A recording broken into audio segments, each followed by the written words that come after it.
this short and sweet video, I'm just going to show you very quickly the resemblance, the basic resemblance of our hand with a human body. In this way you can resemble your feet also.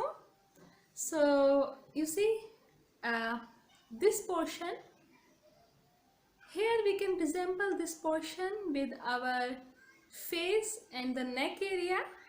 So if you can turn this your thumb here, so you can see you become like a face, it becomes up your face, then your neck, this becomes back side like here, your spine starts, you see.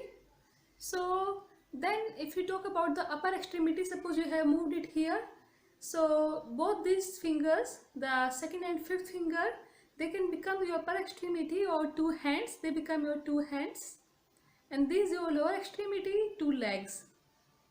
So I will be better explaining it with the diagrams of the Sujok therapy. It was just a basic video just to show you the resemblance. So you see this, your face, your neck area, your spine, backside your spine area, back of the neck, right? Then here you have your upper extremity, your hands, then you have both your legs here according to Sujok therapy. So let's check out other videos. Thank you.